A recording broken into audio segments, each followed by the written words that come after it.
الحمد لله على نعمائه الشاملة وعلى آله الكاملة، والصلاة والسلام على سيد الجن والإنس أحمد وعلى آله وبارك وسلم تسليما كثيرا كثيرا. أما بعد، فأعوذ بالله من الشيطان الرجيم. بسم الله الرحمن الرحيم. قد أفلح من تزكى وذكر اسم ربه فصلى. وقال النبي صلى الله عليه وسلم: ألا إن في الجسد مضغة إذا صلحت صلح الجسد كله وإذا فسدت فسدت الجسد كله ألا وهي القلب. صدق اللہ العظیم. بزرگان محترم، حضرات علماء اکرام اور پردہ نشین اسلامی مائیں بہنیں، آپ سبوں کو معلوم ہے کہ آج کا یہ پروگرام جمعیت علماء ہند کی طرف سے اصلاح معاشرہ کے عنوان پر آج کی یہ مجلس قائم کی گئی ہے.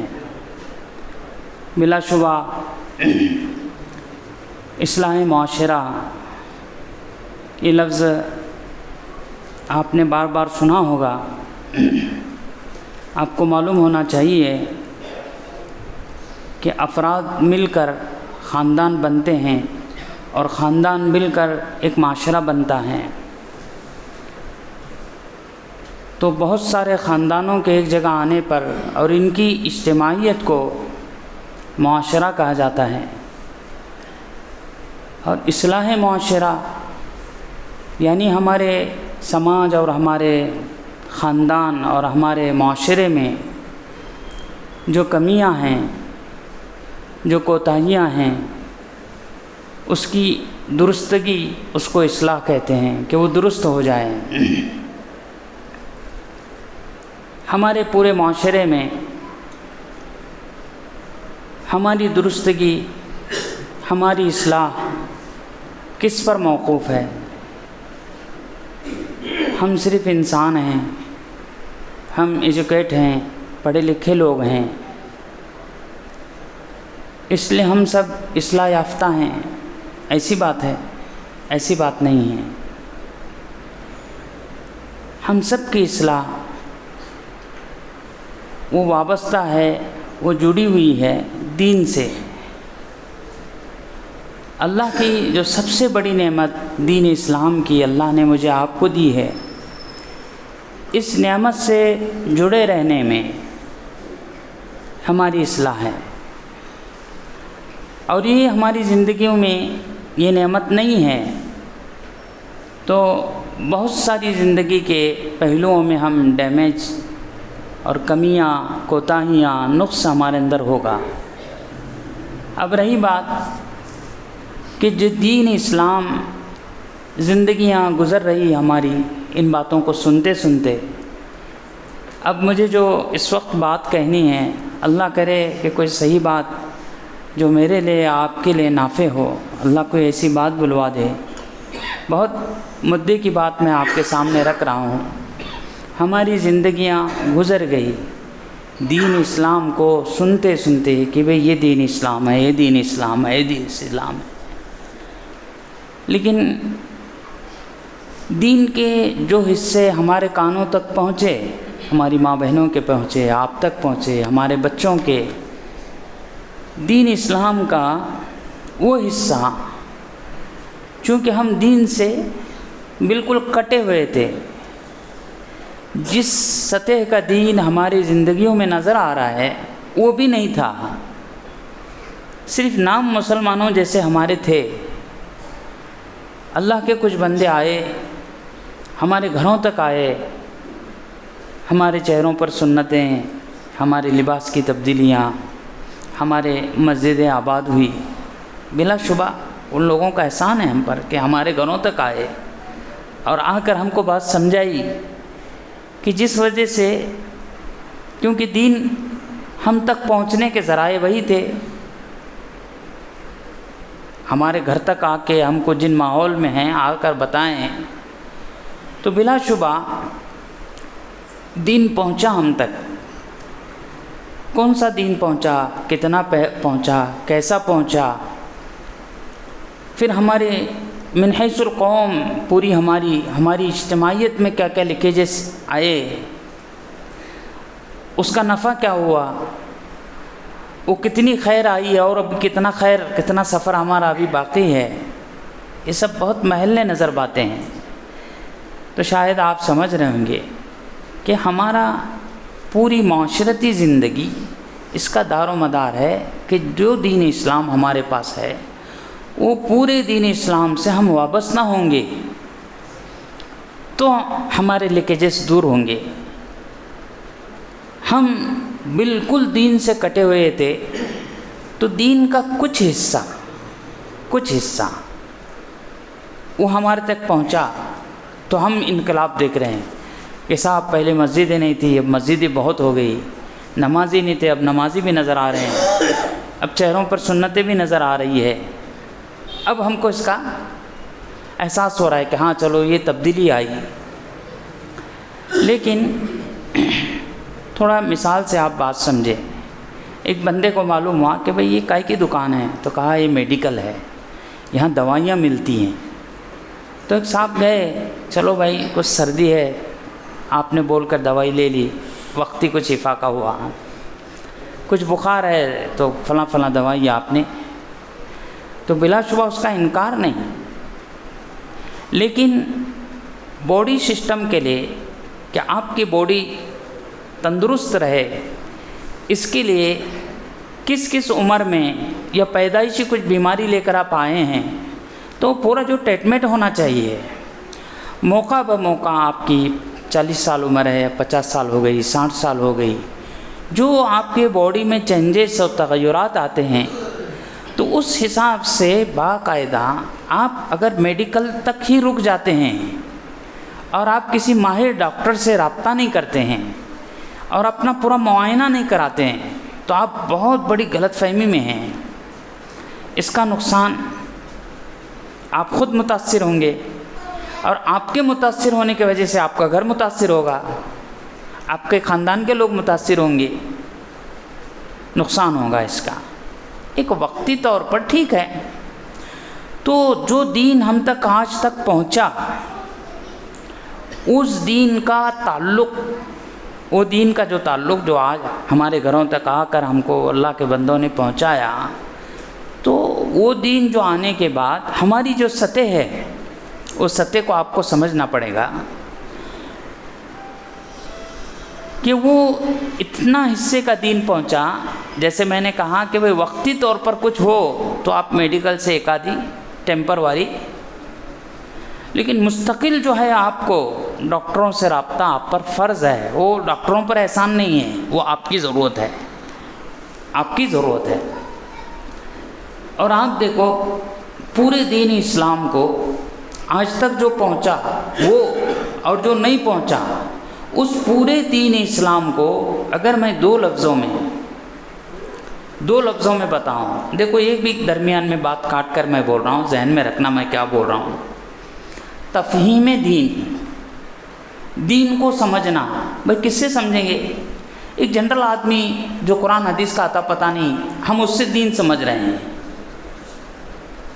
بہت یا شارٹ معلومات رکھتا ہے بیچارہ، اس سے ہم دین کی تفہیم کر رہے ہیں، دین کو سمجھ رہے ہیں، دین کو سن رہے ہیں۔ اور ایک تفہیم دین ایسے کہ پوری دین کا علم رکھتے ہیں، پورا دین حضرات انبیاء علیہ السلام لے کر آئے، ان کے نائبین کہ وہ دنیا سے جانے کے بعد حضرات علماء انبیاء علیہ السلام کے وارثین ہیں، ان سے جو ہم نے دین لیا وہ پورا دین آئے گا۔ ہاں، اس لیے اللہ کے نبی علیہ السلام فرماتے ہیں علیکم بمجالس العلماء، تم پر لازم ہے، ضروری ہے تم پر کہ تم علماء کی مجلسوں میں بیٹھو۔ کیوں بیٹھو؟ اس لیے بیٹھو کہ تم ان کی مجلسوں میں بیٹھو گے تو تمہارے مردہ قلوب، مرے ہوئے دل، وہ ایسے زندہ ہو جائیں گے جیسے مردہ زمین پر آسمان سے بارش کا پانی گرنے کے بعد وہ زمین شرشاداب ہو جاتی ہے۔ تو اللہ تعالیٰ اہل علم کی صحبت میں بیٹھو گے، ان کی مجلسوں میں جاؤ گے، تو تمہارے مردہ دل وہ اللہ تعالیٰ اس کو روشن کر دیں گے۔ اس لیے اللہ کے نبی علیہ السلام فرماتے ہیں علیکم بمجالست العلماء، کہ علماء کی مجلسوں کو آپ لازم پکڑو، کہ بیٹھو ان کے پاس۔ تفہیم دین، اللہ کی طرف سے آیا ہوا مکمل دین، اس کی سوجھ بوجھ، اس کی سمجھ تمہارے اندر پیدا ہوگی۔ اس لیے میرے بھائیوں، اگر کوئی کہے آپ کو کہ تمہارا جو دھرم ہے، تمہارا جو اسلام ہے، اس کو تم لوگوں کی زندگی میں تو کوئی دکھتا نہیں، اسلام بولتے کچھ ہو، تمہاری زندگیاں دیکھ کر تو ہم کو سیٹیفائڈ، یعنی دل کو انشراح اور اطمینان نہیں ہوتا۔ چلو ٹھیک ہے، کوئی لیپی شکل میں تمہارا دین کہ لکھا ہوا ہے جہاں پورا اسلام، ایسا کچھ ہے تمہارے پاس؟ کیا ہے بیس، کیا ہے تمہارا؟ وہ کچھ ہم کو بتاؤ تاکہ ہم اسلام کو سمجھے، اسلام کو پڑھے، پورا دین جس میں۔ تو میرے بھائیوں، ہر مسلمان کے بھائی، اگرچہ ہم مختلف فرقوں میں، مسلکوں میں بٹے ہوئے ہیں، پھر بھی متفقہ طور پر ہمارے پاس اللہ کی کتاب اور اللہ کے نبی علیہ السلام کی احادیث، یہی ہے نا، کہ دوسرا کچھ ہے اس میں؟ کچھ نہیں۔ صحاح ستہ جو ہے اصح الکتاب کتب بعد کتاب اللہ، اللہ کی کتاب سب سے اہم ہے، اس کے ایک زیر زبر میں ہم کسی ایمان والے کو، کسی بھی فرقے کا ہو، ہم نہ کوئی شک شبہ نہیں، ہم سب مانتے ہیں کہ اللہ کی کتاب ہے۔ بعد کتاب اللہ، اللہ کی کتاب کے بعد ہم بخاری و مسلم کو مانتے ہیں، حدیث کی جو بڑی کتابیں ہیں۔ تو آپ کو معلوم ہونا چاہیے کہ اس اللہ کی کتاب اور اللہ کی نبی کی کتاب میں پورا دین جو لکھا ہوا ہے، دین اسلام، اس کو جب علماء فوکس کرتے ہیں کہ بھئی اس میں کیا ہے، جو باتیں لکھی ہوئی ہے، میں نے کہا تھا اب اسی بات پر آتا ہوں کہ دو لفظوں میں تفہیم دین کی، دین اسلام کیا ہے، دو باتوں میں آپ کو اگر میں سمجھاؤں۔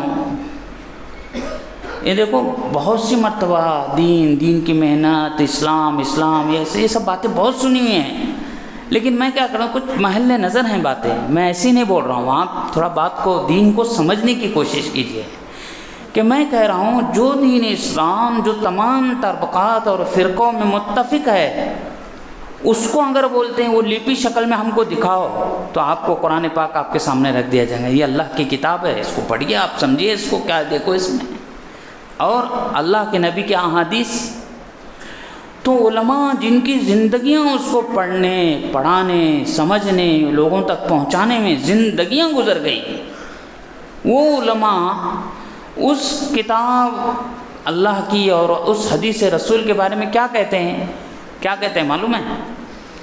اس کا پورا ابحاث کرنے کے بعد ہم کو یہ سمجھ میں آیا، دین اسلام کو صرف دو لفظوں میں اگر میں سمجھاؤں، ایک حصہ دین اسلام کا وہ ہے جو لوگوں سے چل کر لوگوں پر ختم ہوتا ہے،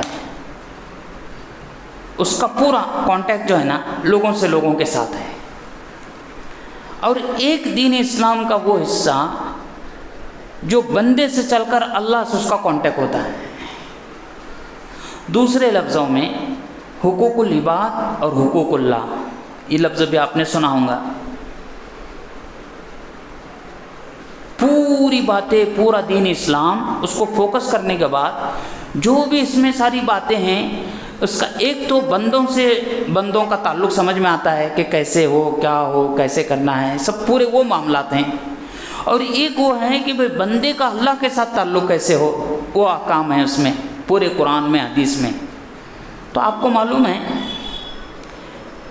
اس میں حقوق اللہ اور حقوق العباد، اس کا پرسنٹیج اگر نکالتے ہیں تو کتنے پرسنٹ وہ احکام ہیں جن کا لوگوں سے لوگوں کے ساتھ تعلق، ایسے احکام قرآن حدیث میں ہیں، اور وہ کتنے ہیں جن کا تعلق بندے اور اللہ کے ساتھ ہے، جس کو ہم دوسرے لفظوں میں عبادات بولتے ہیں، اللہ کی عبادت، پرستش، بھکتی جو کرتے ہیں وہ لائن کے۔ تو آپ یقین جانیے، یہ کوئی ہوے کی باتیں نہیں کر رہا ہوں میں آپ سے، اللہ کرے کہ کچھ بات سمجھنے والی، دین کو سمجھنا، آپ صحیح سمجھیں گے تو صحیح عمل میں بھی آئے گا.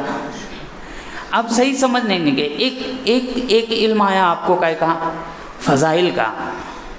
جی فضائل کا علم آیا کہ ہمیں یہ کرنے سے اللہ یہ اجر دیتے ہیں، یہ اجر دیتے ہیں. آپ عمل پر آ گئے. لیکن وضو کرنے کا طریقہ معلوم ہے کہ ایسا ایسا کرے تو وضو ہوتا ہے، لیکن وضو کن چیزوں سے ٹوٹتا ہے اس کا علم نہیں. اور ہمارا وضو کب کا ٹوٹا ہے اور اپن بھرم میں ہے کہ ہاں ہم بہت اچھا وضو کرتے ہیں، ہمارا وضو ہوتا ہے، ہم کو اتنا ثواب ملتا ہے. لیکن ارے بھائی آپ بغیر وضو کے ساری تلاوتیں، نماز، ذکر سب دھڑلے سے بغیر وضو کا سب تمہارا ہو رہا ہے، تو آپ کا وہاں دھیان نہیں ہے. آپ کہہ رہے بھائی وضو پر اللہ تعالیٰ یہ فضائل، وضو کے فضائل کا علم ہے، وضو کن چیزوں سے توڑتا ہے اس کا علم نہیں ہے، تو آپ اس بھرم میں چل رہے ہیں.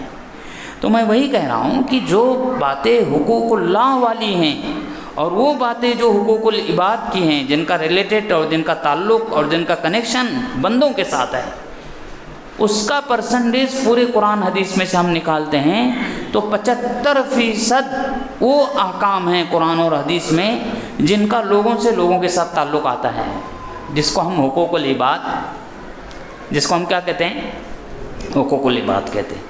اور صرف 25% ایسے احکامات ہیں کہ جن کا تعلق بندے اور اللہ کے ساتھ آتا ہے. عبادات کا احکام کون سے ہیں؟ حقوق اللہ والے، کہ بھائی اللہ نے کہا کہ بھائی کیا کرو، نماز پڑھو، تلاوت کرو، اللہ کا ذکر کرو، اللہ کی قسم کھائیں تو اس کو پوری کرو.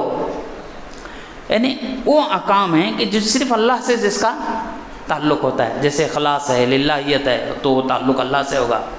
یاد الہی، ذکر الہی ہے، یہ سب عرض ہے. تو احکامات صرف کتنے ہیں؟ 25% ہیں. اور 75% احکامات وہ ہیں جن کا تعلق لوگوں کے ساتھ ہے. اب میں آپ کو بات مدعے کی طرف آ رہا ہوں کہ ہم دین کو سمجھیں.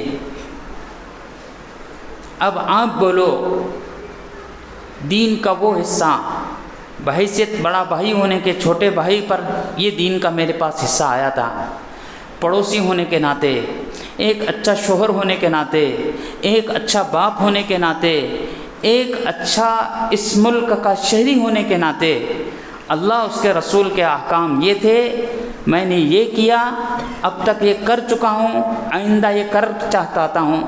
ہم کس منہ سے کس کے سامنے کھڑے ہو کر اس کا اقرار کر سکتے ہیں؟ اگر اقرار کر سکتے ہو تو جس دین کو یہ لے کر آئے تھے انہوں نے کیا کیا تھا؟ ایک پہاڑی پر جا کر ایک آواز لگائی، ساری قوم کو جمع کیا. کس نے جمع کیا؟ امام الانبیاء، میرے اور آپ کے تاجدار آقا مدنی صلی اللہ علیہ وسلم، اور کہے اے لوگو میں کھلی کتاب ہوں تمہارے سامنے. آپ نے میری جوانی دیکھی، آپ نے میری زندگی دیکھی. میں آج آپ کو یہ کہہ رہا ہوں کہ یہ جو صفا پہاڑی ہے اس کے پیچھے ایک بہت بڑا لشکر جرار ہے، اور وہ عنقریب تمہارے پر حملہ آور ہونا چاہتا ہے. تو تم میری اس بات کو کیا کہو گے؟ میں خبر دے رہا ہوں آپ کو. تو سب نے کہا انت صادق، انت امین، آپ سچے ہیں، آپ امین ہیں، آپ خائن نہیں، امانت دار ہیں، آپ سچ بولنے والے ہیں. ہم سب اس بات کو، اس لیے میرے بھائیوں، جس دین کی سطح کے بھرم میں، خوشی میں، غفلت میں اور آپ ہیں، ہم 75% والا جو دین ہے، جن کا کنیکٹ اچھے شوہر سے، اچھی بیوی سے، اچھے باپ سے، اچھے پڑوسی سے، اچھے خاندان کے فرد سے، اچھے محلے والے فرد سے، اچھے مصلی سے، اچھے امام سے، جتنے جو تعلقات ہیں، ہم میں سے کسی کے مجال نہیں کہ ہم جا کر یہ پوچھیں کہ بھائی میں آپ کے حق میں کیسا ہوں. جس اللہ اس کے رسول کو میں مانتا ہوں، اس اللہ اس کے رسول کے آئینے میں میرے بارے میں آپ کیا گواہی دے سکتے ہیں؟ جی ہے کسی میں دم ہے، ہمت ہے بولنے کی؟ کیونکہ ہم کو معلوم ہے ماشاءاللہ ہماری نمازوں کی گواہی لوگ دیں گے کہ بڑا نمازی ہے، بڑا تلاوت کرنے والا ہے، جی بڑا ذکر کرنے والا ہے، تہجد گزار ہے، یہ ساری گواہیاں دیں گے، لیکن کیا ہمارے بارے میں یہ گواہی دے سکتے ہیں؟ ہاں نہیں دے سکتے۔ ہم بہت غفلت میں ہیں۔ ہم سوچے کہ ہم کس دور سے گزر رہے ہیں۔ ہمارا جو دور ہے، جو ہم زندگیاں گزار رہے ہیں، ہاں علماء نے بڑی اس پر محنت کی ہے کہ امت کی صحیح رہبری ہو، کہ امت کو سمجھے۔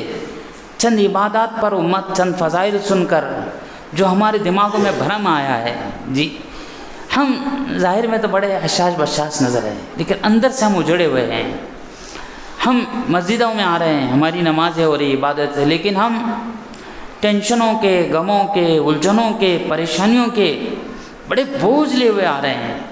ہم صرف ظاہری نماز، حقوق اللہ میں بھی ہم ایسا نہیں کہ ہاں اللہ ہمارے سب عبادت دیکھتی، سب ہاں یس یس کچھ کامیابی ملے، ایسا نہیں ہے۔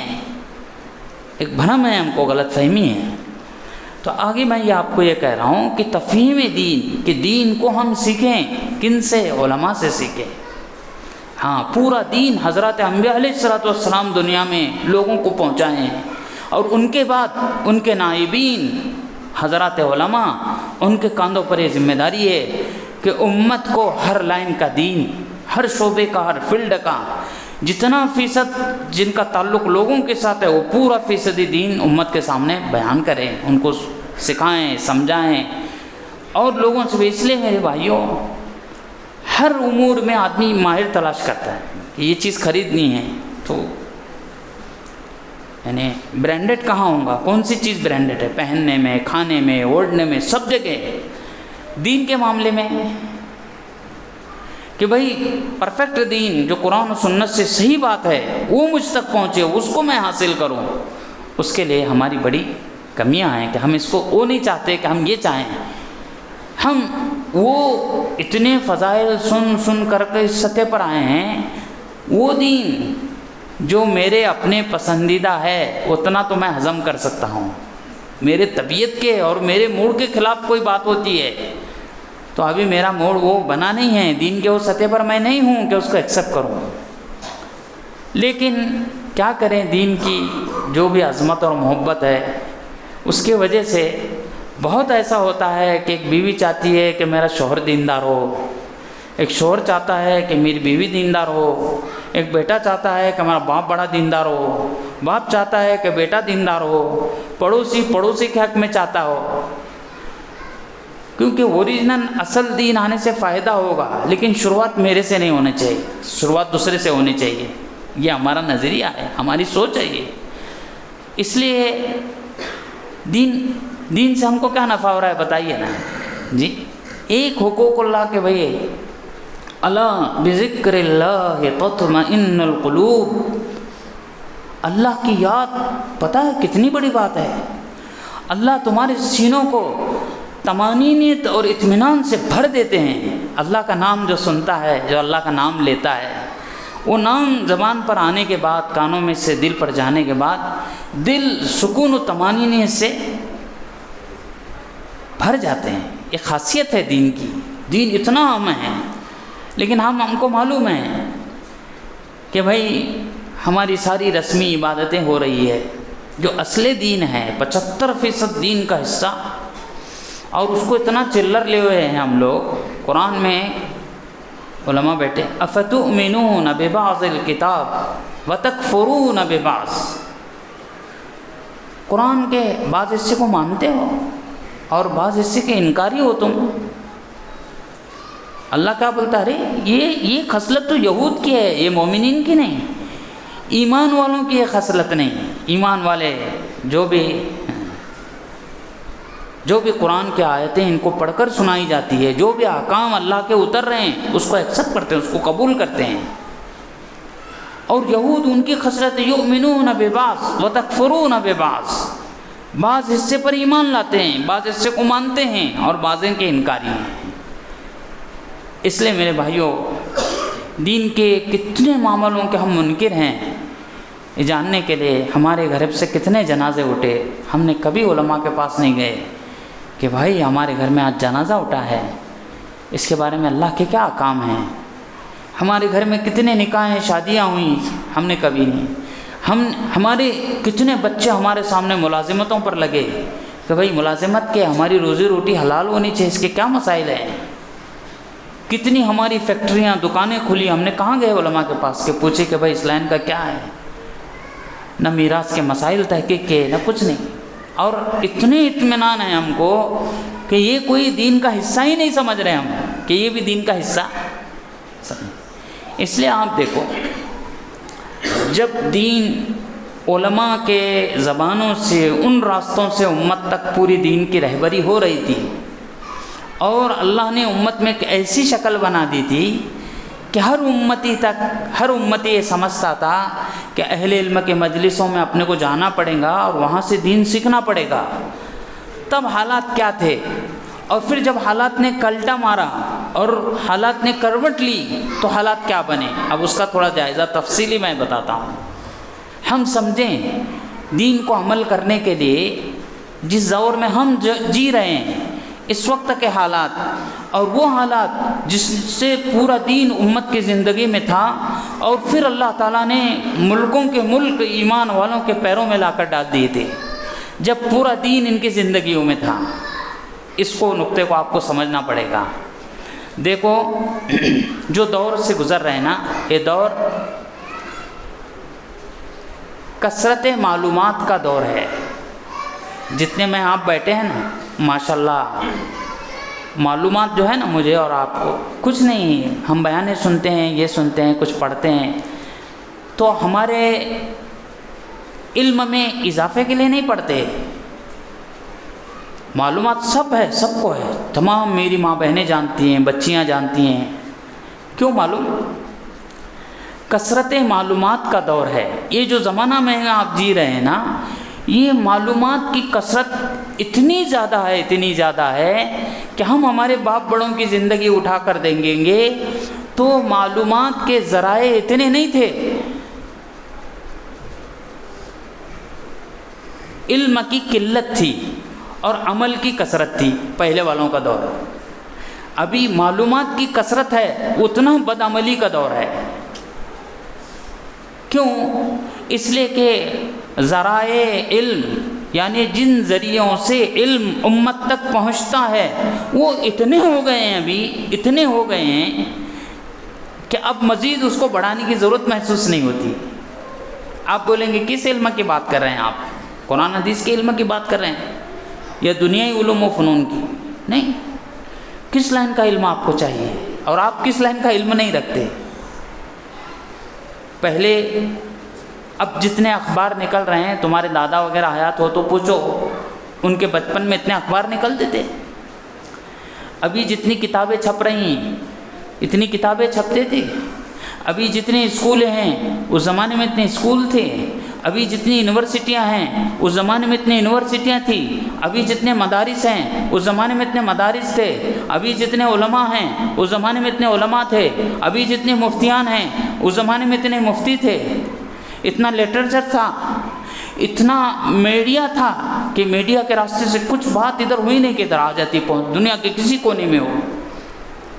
تو علم کے ذرائع اور وسائل اتنے نہیں تھے جتنے اب میں آپ دیکھ رہے ہیں، اور جتنی یہ چیزیں بڑی ہے اتنا ہم عمل سے کوتا ہیں۔ اس لیے آپ دیکھو، ایک مختصر سا جائزہ، ہر فیلڈ کے جانکار لوگ ہیں ماشاءاللہ ہم لوگ۔ ایک فیلڈ کی میں بات کرتا ہوں، ایک وکیل ہیں، انجینئر ہیں، بہت پڑھے لکھے آدمی ہیں۔ راستوں پر چلتے ہوئے آپ دیکھتے ہیں کہ راستے میں کہیں ایسا گیٹ آ جاتا ہے کہ بھئی یہاں سے ٹرین گزرتی ہے، جب ٹرین گزرنے کا وقت ہوتا ہے تو گیٹ بند کر دیا جاتا ہے، تو لوگ انتظار میں کھڑے رہتے ہیں، اور سسٹم پورا ایسا فائنلی بنا ہوا ہے کہ بھئی جانے والوں کی لائن، آنے والوں کی یہ لائن۔ اب گیٹ بند ہوا، اب جیسی گیٹ کھلتا ہے اس سارے پڑھے لکھے لوگوں کا عمل دیکھو، وہ سب عمل خود کو، گزرنے والوں کو، ایک جاہل لوگ ہیں، سب پڑھے لکھے لوگ ہیں، سسٹم کیسا کریں گے وہ؟ اچھا، وہ ان حرکتوں سے ان کی خود ضمیر کو پوچھو کہ صاحب یہ آپ اچھا کر رہے ہیں، آپ کو معلوم ہے کہ آپ کی لائن، آپ جا رہے ہیں تو آپ کی لائن ہی ہے، آنے والوں کی لائن ہی ہے، آپ ادھر والے ادھر گھس رہے ہیں، ادھر والے ادھر گھس رہے ہیں، وہ آنے والوں کو دونوں طرف سے سب کو تکلیف ہو رہی ہے جی۔ اچھا کون ایک ایسا آدمی ہے اس میں کہ اس کو اچھا سمجھتا ہو؟ بد عملی کا عمل سب سنتیں ماشاءاللہ سب معلوم، چھوٹے ہاں پڑھو ان گھر میں ماں بہنیں ایسے ان کو پریکٹیکل کی ہے کہ طوطے کی طرح بولتا ہے، کوئی دوسری مستورات سنی تو بولے کیا سکھائیں، کتنی اچھی تربیت کی۔ لیکن زمینی سطح پر عمل کے میدان میں ہم کہاں ہیں؟ ہم کو صرف پورا ملکی نظام جو چلا رہے ہیں، حکومتی سسٹم جو چلانے والے لوگ ہیں، یہ ان پڑھ لوگ ہیں، کتنے ایجوکیٹڈ ہیں، لیکن نظام کی سسٹم کی خرابیاں، نہ مجھ میں بولنے کی طاقت ہے نہ آپ میں سننے کی طاقت ہے۔ اس کی تفصیلات اگر بتاؤں میں آپ کو کہ پورا پڑھے لکھے والے جتنے محکمے ہیں، جتنے آفیسز ہیں، سب پڑھے لکھے ایجوکیٹ لوگ بیٹھے ہوئے ہیں، اور ان کی لیکیجز کیا کیا ہیں۔ تو یہ دور کی کمی سمجھے، جس زمانے سے میں آپ دور ہیں، صرف لفاظی کر کے گھر کا ماحول میرا درست ہو، ماں بہنیں بڑی رشتوں کی تلاش میں چلیں، صاحب بہت پڑھی لکھی لڑکی چاہیے، تو وہ اپنی زبان کی چرب بیانی سے گھر کا سکون دے سکتی ہے، گھر کا ماحول، بچوں کی اچھی تربیت کر سکتی ہے۔ کیسے کر سکتی ہے؟ کیسے یہ بات ہو سکتی ہے؟ عمل کے میدان سے ہم کورے رہیں، صرف ایجوکیٹڈ لفظی دھول اڑائیں، آپ سننے کی ماشاءاللہ ماہر، میں بولنے کا ماہر، اس سے کوئی زندگی میں دین آئے گا؟ اس سے کوئی سکون آتا ہے زندگی میں؟ جی تربیت کیا ہوتی ہے؟ عمل کا میدان کیا ہوتا ہے؟ آپ کی زبان کنٹرول میں نہیں، آپ کا غصہ کنٹرول میں نہیں، صرف آپ اس لیے کہ گھر میں آپ باپ ہیں سب کے، اس کے لیے آپ کا یہ مرض لیا، آپ ایسے جی رہے ہیں، یہ کینسر جیسا پھوڑا ہے یہ، آپ کی زبان قابو میں نہیں، آپ کا غصہ قابو میں نہیں ہے، کیا زندگی جی رہے ہیں آپ کا ایجوکیٹڈ ہونا دنیا ہی لین سے، دین سے لین سے آپ کو کیا نفع دے رہا ہے؟ گھر والے آپ کے مرنے کی دعا کر رہے ہیں، آپ کے سڑیل مزاج کی وجہ سے، آپ کے بے قابو غصے کی وجہ سے، آپ کی بے لگام زبان کی وجہ سے، آپ کو کچھ نہیں۔ اور ماشاءاللہ آپ خانقاہ سے بھی جڑے ہیں، دین کی محنت سے بھی جڑے ہوئے ہیں، اور ماشاءاللہ علماء سے بھی جڑے ہوئے ہیں، وہ کچھ پرواہ نہیں ہے آپ کو۔ یہ میں لیکیجز بتا رہا ہوں کہ کامن جس ماحول میں ہم گزر رہے ہیں، کثرت معلومات، کوئی بیان، تقریر، پروگرام کون یہ تمہارے علم میں کچھ اضافہ نہیں کرتا ہے، اور اس کے لیے ہوتے بھی نہیں ہیں، آپ سب جانتے ہیں کیا بولنے والا کیا بولنے والا۔ لیکن آپ دیکھو بد عملی کا سیلاب ہے، بد عملی کا، حقوق العباد بے تحاشا میرے اور آپ سے ضائع ہو رہے ہیں، اور ہمارے دل پر مردنی چھائی ہوئی ہے، ہمیں احساس نہیں کہ میں کیا زندگی جی رہا ہوں، جو میں اپنے بال بچوں کو راحت نہیں دے سکا، پڑوسیوں کے ساتھ میں نے اچھے تعلق نہیں بنا سکا، میرے اندر عاجزی نہیں آ سکی، میری غصہ، میری زبان قابو نہیں ہو سکی۔ یا اللہ ان بیماریوں کے ساتھ کیسے، کب تک میں جیوں گا؟ اس میں کچھ تو چینجز آئے، کچھ تو تبدیلی آئے کہ بھائی میں عاجزی، وعباد الرحمن الذین یمشون علی الارض ہونا، اللہ کہتے ہیں میرے بندے جو مجھے مانتے ہیں، وعباد الرحمن، رحمان کے، یمشون علی الارض ہونا، زمین پر انتہائی عاجزی سے چلتے ہیں۔ تمہارا بول کیا ہے، تمہارا عمل کیا ہے؟ جی ہماری تقریریں دوسروں کو متاثر کرے گی نہیں، آپ کا عمل متاثر کرے گا۔ آپ انتہائی دل کے مخلص ہیں، اپنے بیوی بچوں کے حق میں مخلص ہیں، آپ ایمان والوں کی زندگی میں صحیح دین ان کی زندگی میں دیکھنا چاہتے ہیں اور لانا چاہتے ہیں، اس کے بارے میں آپ مخلص ہیں۔ آپ دین کی بات کرتے ہوئے دوسروں کو تانا دیتے ہو، دوسرے کا دل توڑتے ہو جی، اور تمہیں پتہ نہیں کہ 75% والا جو دین ہے میں کتنا کہاں ضائع کر رہا ہوں۔ تو میں عرض کر رہا تھا کہ عام زمانہ نہیں ہے جس زمانے میں میں اور آپ جی رہے ہیں، اس زمانے کی لیکیجز اور کمیوں کو سمجھنا۔ آج معلومات کی کثرت کا دور ہے، اور ہمارے باپ داداؤں نے جو زندگی گزاری وہ بیچارے کچھ نہیں جانتے تھے، فوراً کوئی بات بتا رہا، او چاچا، او دادا، ایسا فوراً زبان لیتے، کلے پر ہاتھ لیتے، نہیں اللہ سے ڈرتے۔ وہ لوگ جانتے کچھ نہیں تھے کہ بابا نہیں، بابا ہمیں سیدھے سادھے لوگ، ہم کچھ نہیں جانتے، اقرار کرتے تھے۔ آج اگر میں بولوں ارے آپ کچھ جانتے نہیں تو وہ گالی سمجھے گا کہ یہ گالی دے رہا ہے مجھے، میں اتنا پڑھا لکھا شانہ آدمی ہوں اور یہ کیا بول رہا ہے مجھے۔ تو ہمارے لوگ عمل والے تھے۔ کیا کر رہا ہوں میں؟ ہمارے باپ داداؤں کا زمانہ وہ کچھ نہ کچھ جانتے کچھ نہیں تھے لیکن کچھ نہ کچھ عمل کرنے والے تھے۔ ہم جانتے سب کچھ ہیں، عمل کچھ نہیں کرتے، یہ ہمارا دور ہے۔ پھر اس زمانے کی اجتماعی لے جیسے میں بتا رہا ہوں کہ ہر گھر فرد خاندان کیا پڑھے لکھے، ایک وبا پھیلی ہوئی ہے، وبا۔ ہاں، تبلیغ کا کام بھی کیوں شروع ہوا، کیسی وبا پھیلی تھی، اس وقت کے کیا لیکیجز تھے، آپ کے کیا لیکیجز ہیں، اس پر بھی آ رہا ہوں میں، بولوں گا، بات کروں گا تب سے۔ یہ میرا کوئی بیان ایک چرچہ ہے، ایک مذاکرہ ہے میں جو آپ سے کر رہا ہوں۔ دوسرا آپ دیکھیں زمانے کی کمیوں کو کہ ہمارے باپ داداؤں نے جو زندگی گزاری اس دور میں کثرت شکر تھا، کثرت ان کی زبانیں ہمیشہ شکر کرنے والی تھی، اور اور نعمتوں کی قلت تھی، نعمتیں کیا تھی؟ کم تھی، لیکن عمل کے میدان میں وہ بہت زیادہ شکر کرنے والے تھے۔ اور شکر وہ کرنا یہ کوئی ایسا عمل نہیں، وَإِن تَعُدُّوا نِعْمَةَ اللَّهِ لَا تُحْصُوهَا، قرآن میں اللہ کریں میرے بندو تم پر میری اتنی نعمتیں ہیں، اتنی نعمتیں ہیں تم شمار نہیں کر سکتے، ایسی نعمتیں تم کو میں نے دیا ہوں۔ لَإِن شَكَرْتُمْ لَأَزِيدَنَّكُمْ، تم شکر کرو گے تو تمہاری نعمتوں کو، یہ اللہ کی بات ہے، شکر کرنا ایسا نہیں جیسے آپ نماز کو، قرآن کو، یہ اللہ کا حکم ہے، 5 فرائض، نماز، روزہ، اللہ کا حکم ہے، فرض ہے یہ۔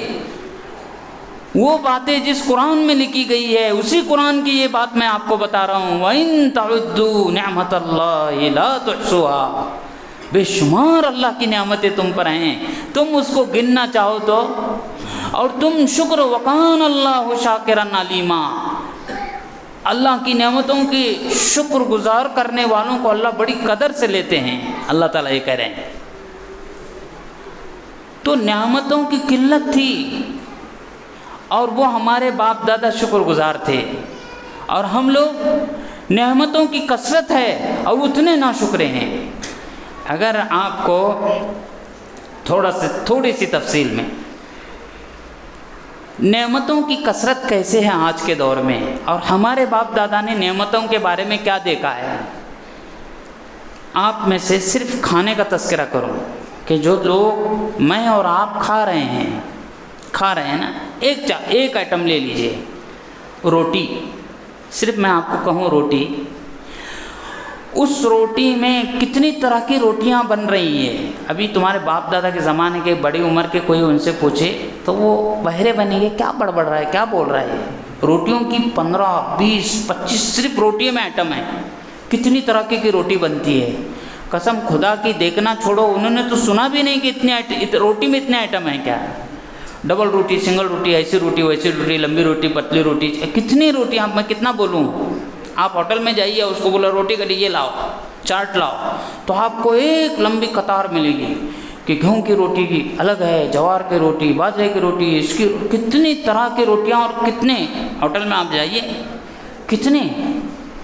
اور ہمارے زمانے جس ذائقے دار کھانوں کے شوقین ہیں، شاید کون سی روٹی، ایک بھی قسم کی روٹی بخشی نہیں ہوں گی ہم لوگوں نے، ایک روٹی کا آئٹم بڑھ رہا ہوں۔ پھر گوشت میں تمہارے باپ دادا نے وہ گوشت نہیں کھایا ہے جو تم کھا رہے ہو، جا کر ہوٹل میں پوچھو کتنے طرح کا گوشت ملتا ہے، چکن میں کتنے آئٹم بنتے ہیں، بکرے میں کتنے بنتے ہیں، بیف میں کتنے بنتے ہیں، پھر وہ الگ الگ پرندے ملتے ہیں، پھر مچھلیوں میں، فش میں کتنے قسم، کتنے ہیں، کتنے میں کتنا گناؤں اس کو۔ آپ اشاروں میں سمجھتے جائیے کہ آپ ایک اچھے 5 اسٹار ہوٹل میں جائیے اور ان کو کہہ کہ اس کی لسٹ لاؤ کہ گوشت میں کتنے آئٹم بڑھنا ہے، پھر چاول میں کتنے طرح کے چاول، اور کیسے کیسے اس کو الگ الگ طریقوں سے۔ جی میں کہہ رہا ہوں کہ ہمارے باپ داداؤں نے اس کو کھانا، اس کو چکھنا، اس سے لطف اندوز ہونا بہت دور کی بات ہے، انہوں نے بیچارے نے سنا بھی نہیں اور قبروں میں چلے گئے۔ اور ان کی زندگیاں دیکھو،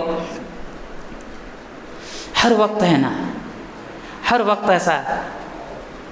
شکر کو جسم کی شکل میں دیکھنا ہے تو بولے یہ دیکھو، اس کو دیکھو، اس کے پل پل سے، اس کے اداؤں سے یہ کھانے بیٹھتا ہے تو ایسا لگتا ہے کہ روئے زمین پر اس اللہ کی نعمت کی قدر کرنے والا یہ بیچارہ بوڑھا ہے، کتنا برتن کیسے صاف کرتا ہے، کتنی اس کی لذت لے کے، اس کی کتنی قدر کر کے کھاتا ہے، اور اس کے شکران للہ، حمدن للہ، اللہ کا شکر ہے، اللہ کی بڑائی، اللہ کی تعریف، سبحان اللہ، اس کی زبان یہ کہتی ہے۔ اور یہاں حلق تک کھانے کے باوجود جس ہوٹل سے کھایا اسی عمدہ ہوٹل کے مذاکرے کرتا ہے یہ آ کے کہ اس مرتبہ یہاں گئے تھے، آئندہ مرتبہ ادھر جانا ہے، وہاں ایسا بنتا ہے، ایسا ایسا۔ تو آپ دیکھیں، یہ میں یہ نہیں بتا رہا ہوں آپ کو ہنسنے کے لیے نہیں، میں یہ بتا رہا ہوں کہ آپ ایک ایک آئٹم اگر میں گناؤں بہت وقت جائے گا۔ تمہارے باپ دادا کن چھتوں میں رہے، کن چھتوں میں رہے جی، جن لوگوں نے دیکھا ہے صرف آنکھیں نچوڑنے کے علاوہ کچھ نہیں، سادے سیدھے قبل کے مکانات ہوتے ہیں، ہے نا، پانی ٹپکتا، بارش کے زمانے میں ادھر سے ادھر ہوتے، گرمی کا زمانہ آتا صحن میں اپنے پہیا ڈال کے آرام سے سوتے، اور سونے کے بعد ایسا لگتے کہ یہ اللہ کا شکر کرنے والا بندہ اٹھا، دیکھو آج بابا بہت اچھی نیند ہوئی، اللہ کے پڑھا کے تو اللہ کا شکر ہے کرتے اٹھتا ہے۔ اور آج تم کرائے کے مکان میں رہتے ہو لیکن سال کا تمہارا بجٹ، جو رو بچے، تمہاری عورتیں ایسی، تمہارے بچے، ارے میں کہ چھٹیاں ہیں گھومنے جانا ہے، تم کیسے کیسے 5 اسٹار ہوٹلوں میں رہتے ہو، وہاں کے گدے، وہاں کا فرنیچر، آپ اس کی کیا کتنی ہوٹل کی کتنی قسمیں ہیں، کیسا کیسا آپ بک کر سکتے ہیں، کیسے کیسے گالیچے اور یہ ہو، کیا کیا دیکھا ہمارے باپ داداؤں نے، کہاں زندگیاں گزری ان کی، کیا نعمتیں تھی ان کے پاس جو اللہ نے مجھے آپ کو نعمتیں دی ہے، کس درجے کا کھانا کھا رہے ہیں، کیسے کپڑے پہن رہے ہیں، او ہو ہمارے ٹیلر کہاں سے سیکھ آتے ہیں کپڑے، کپڑا کہاں سے خریدا جاتا ہے، کون سے موسم کا، کون سے سیزن کا، کیا تھا ہمارے باپ نے، کیا ہمارے باپ داداؤں نے زندگی ایک کپڑے میں زندگی گزار دی۔ مجھے یاد ہے میرے 72-73 کی بات کر رہا ہوں، بچپن میں جیسے لوگ آج راشن کی دکانوں سے راشن لیتے ہیں، اس زمانے میں کپڑا ملتا تھا، کپڑا لوگ لاتے تھے، بس اسی راشن کے دکان سے خریدا ہوا کپڑا آئندہ رمضان تک اسی میں گزارا کرنا ہے، پھر آئندہ رمضان میں اسی راشن کے دکان سے کپڑا خریدیں گے، نئے اسی کے کپڑے سے لیں گے، اتنا کھدر کا موٹا کپڑا آتا تھا۔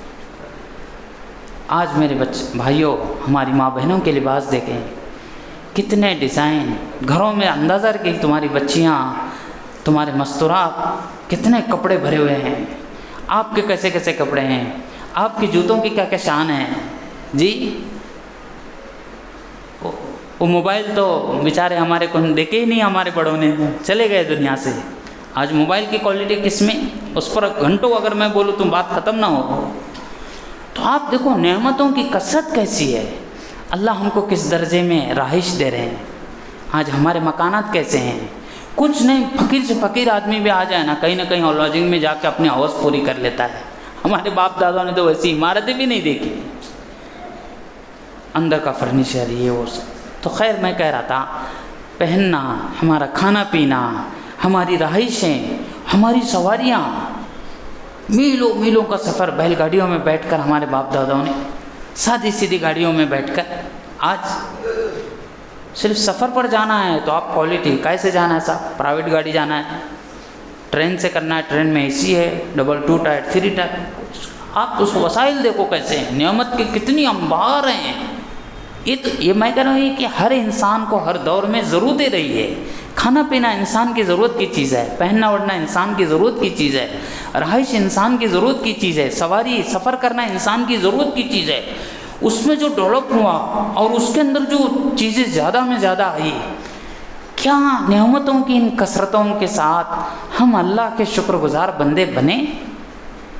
کیا ہم ماں بہنوں میں بیٹھ کر ہمارے گھروں میں ہمارے بچوں میں اس کے مذاکرے کرتے ہیں کہ صاحب کچھ تو ہو یار، بڑی حلال ذرائع کمائی کے ہیں، ہم نے کما کر لایا ہے، اور اللہ نے اپنے فضل سے ہماری روزیوں میں برکتیں دی ہیں، اللہ کی نعمتیں اتنی بڑی ہوئی ہیں، تو چلو کچھ ایسا ہی مذاکرہ کہ ہمارے باپ دادا کیا تھے وہ دور میں، کیسا ان کو پل پل سے روئیں روئیں سے شکر ادا ہوتا تھا، اور آج ہم کس سطح پر ہیں۔ 4 لیکیجز میں بولوں گا، ابھی 2 بتایا میں نے آپ کو۔ ایک معلومات کی کثرت کا دور ہے، جتنی معلومات بڑی ہے اتنی بدعملیوں میں ہم حلق تک سب ملوث ہیں۔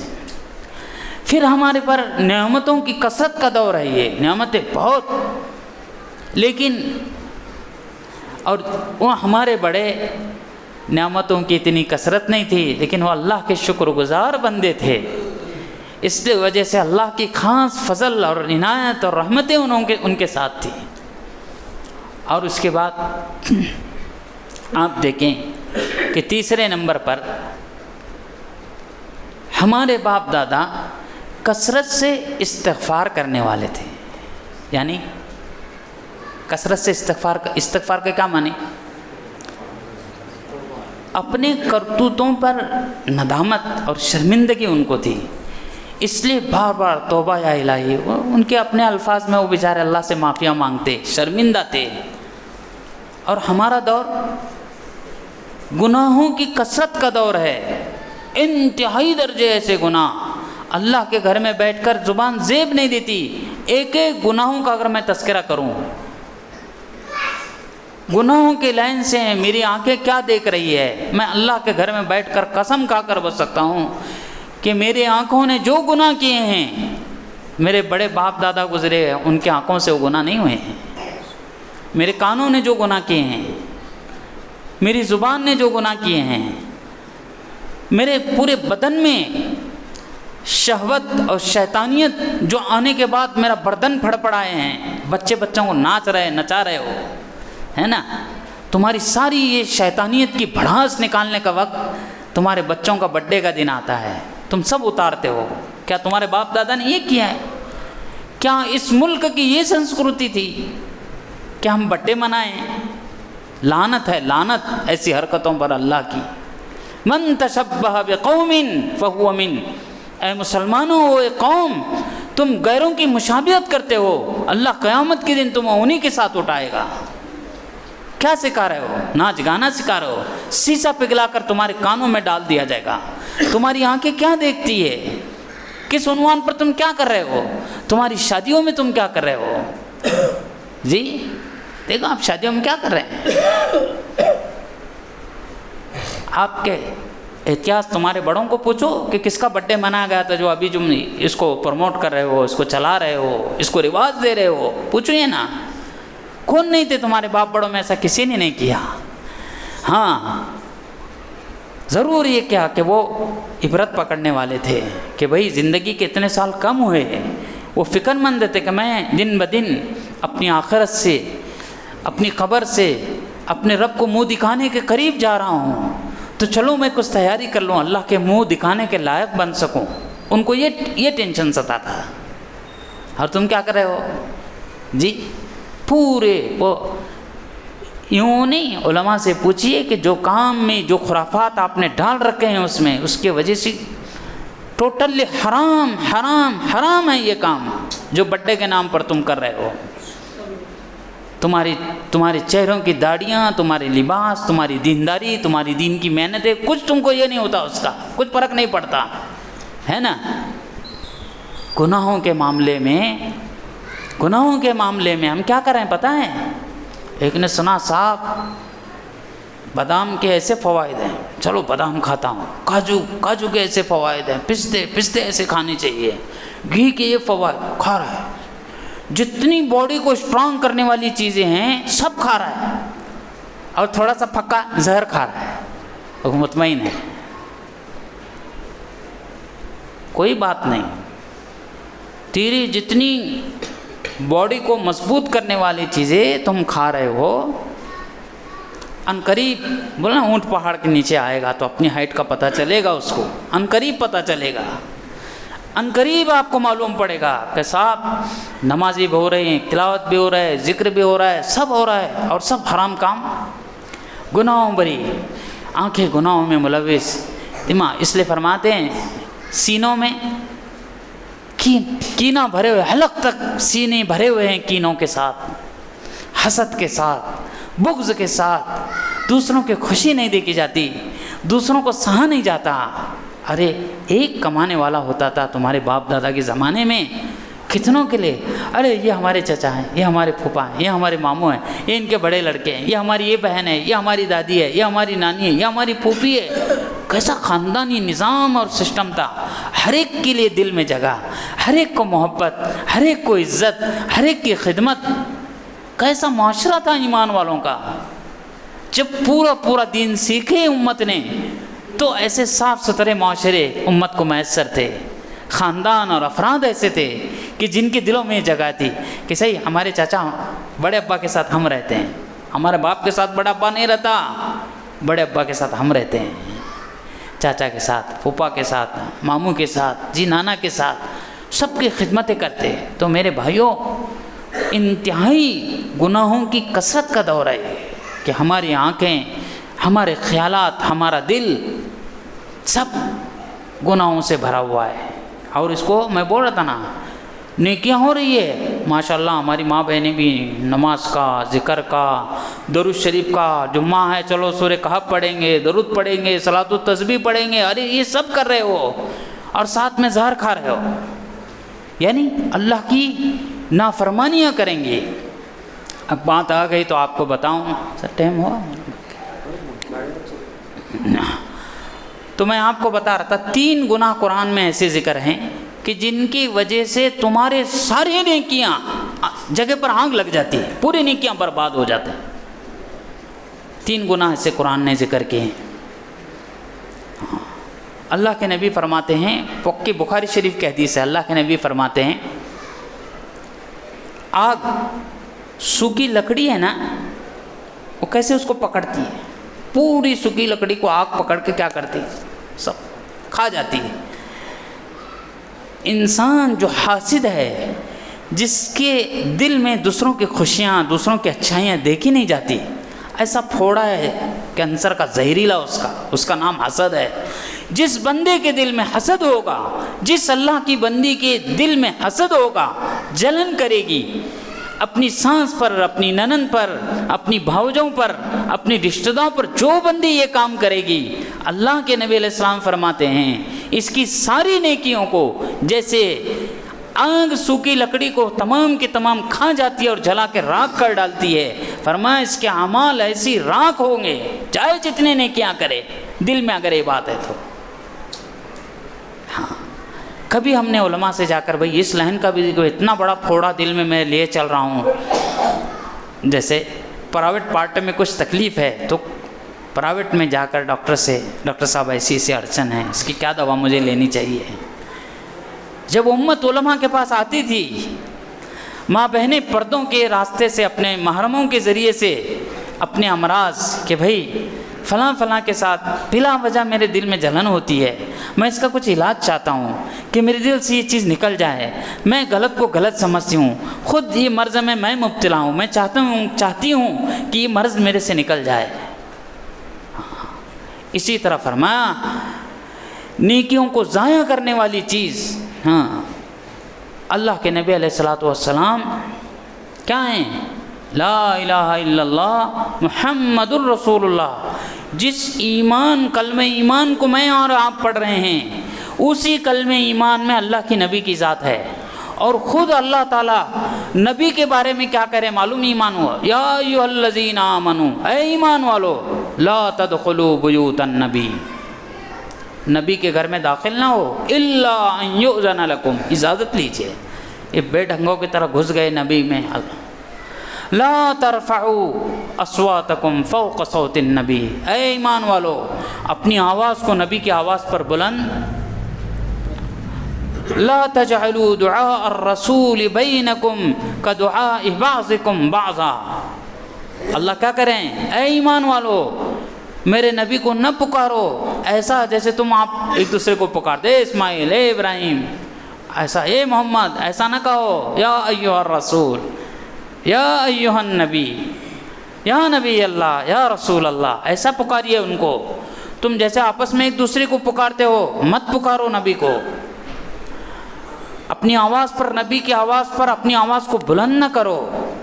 لا تقدموا بین یدی اللہ ورسولہ، اے ایمان والو نبی کے آگے آگے نہ چلو، ادب کرو، پیچھے چلو، ان کے آواز پر آواز نہ نکالو. کون سکھا رہا ہے؟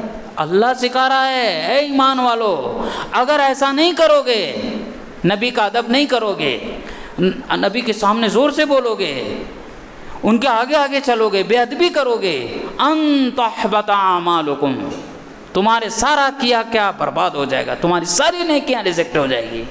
کون کہہ رہے ہیں؟ اللہ کہہ رہے ہیں. میری کسی نہیں بول رہا. جو اللہ، جس اللہ کے اوپر ہے نا چہرے پہ سنت آئی، لباس بدلا، مسجد میں آئے، نماز پڑھ رہے، تلاوت، وہی اللہ کہہ رہا ہے کہ تم نبی کی ادنا سے بھی گستاخی کرو گے تو کیا ہوگا؟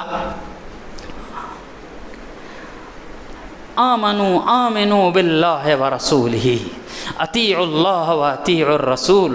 کیا اللہ، اے میرے ایمان والو، میرے بندوں، مجھ پر ایمان لائے، میرے نبی پر ایمان لاؤ.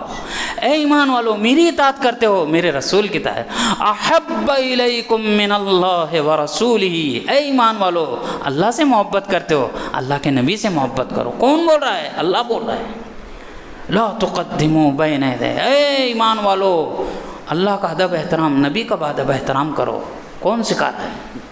یہ سب قرآن کی آیت پڑھ رہا ہوں، آپ لوگوں کانوں پر سنی ہوئی باتیں ہیں یہ. آمنوا باللہ ورسولہ اطیعوا اللہ واطیعوا الرسول احب الیکم من اللہ ورسولہ. پیار کرو، بہت زیادہ دل و جان سے چاہو.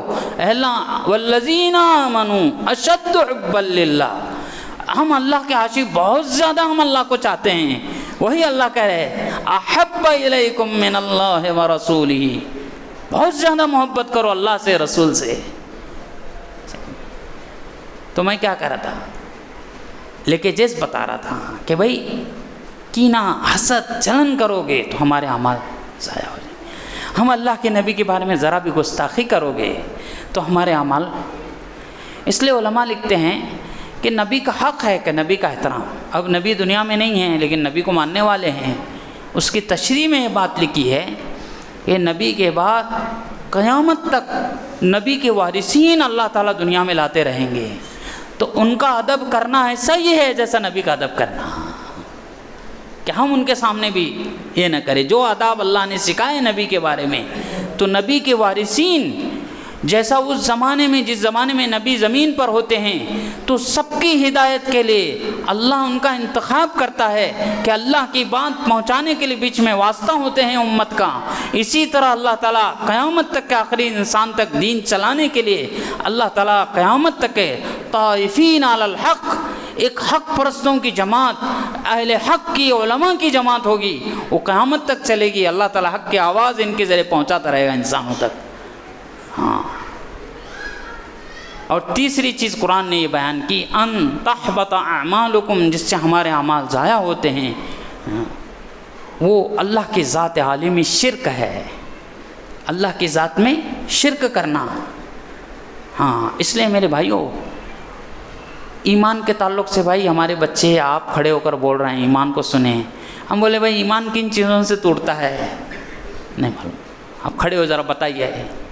ہماری ماں بہنوں کو پوچھے کہ بھائی ایمان ایمان ایمان، خوش فہمی ادھر ہے. بھائی کوئی کون سی چیزیں ہیں کہ جس سے ایمان ہی ٹوٹ جاتا ہے، ایمان سے باہر ہو جاتے ہیں ہمیں وہ کچھ پتہ نہیں. اس لیے فرمایا عقائد سیکھنے چاہیے. ایمان کو توڑنے والی کون کون سی چیزیں ہیں.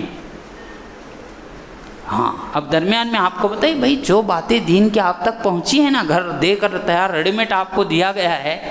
جیسے ایک وبا پھیلنے کے بعد ہے نا، دیکھے کہ صاحب پہلے زمانے میں بڑوں کو معلوم ہے، گھاٹ ہوتی پلک کی گھاٹ، ایک ایک ٹیم میں 10 10 25 50 100 200 جنازے محلوں سے، بستیوں سے، شہروں سے، کیونکہ وبا آ گئی.